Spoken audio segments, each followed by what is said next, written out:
असताना आमच्या मंडळींना सर्वांना तिथे आपल्या काय त्याला व्हीव्हीपॅट म्हणतात का, व्हीव्ही मशीन, कंट्रोलर मशीनचे बॅटरी ही 99% असते.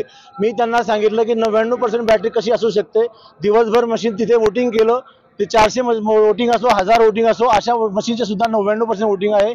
दुनियातली अशी कुठली सिस्टम आहे की ती सिस्टम वापरून सुद्धा 1% खर्च कमी होते.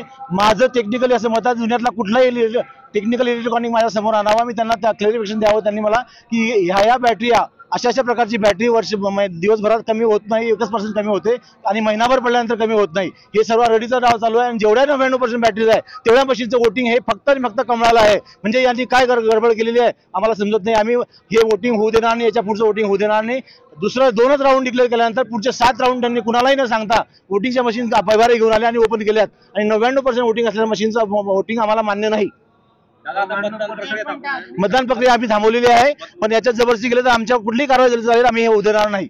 आणि 99 बॅटरी% कशी असू शकते, मी त्यांना तेही सांगलं त्यांच्या इंजिनियरला. त्यांचा इंजिनियर म्हणतो असं असू शकते, म्हणजे तुम्हाला फक्त टेक्निकली बोल, मी टेक्निकली त्याच्यामध्ये पक्का आहे पूर्ण इलेक्ट्रिकमध्ये. त्याने दुनियातला कुठलाही मेकॅनिक, कुठलाही टेक्निकल माणूस आणावा आणि त्यांना सांगावं की ही अशा प्रकारची बॅटरी आहे जी 1% फक्त 1% वरती तुमची महिनाभर चालते, 1% वरती तुमची दिवसभर चालते आणि 1% कमी होते. अशी कुठलीही बॅटरी दाखवावी मला त्यांनी.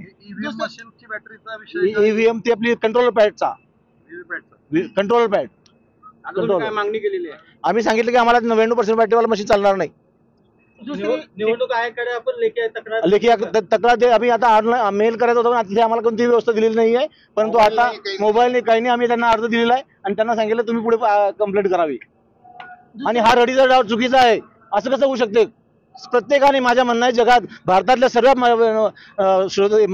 जनतेने विचार करावा की अशी कुठली सिस्टम आहे की त्यामध्ये फक्त 1% बॅटरी कमी होते. तुम्ही रावेरचं थांबवलं की रावेरचं थांबवलं आम्ही, रावेरमध्ये जळगाव तिकडे जाऊ शकत नाही.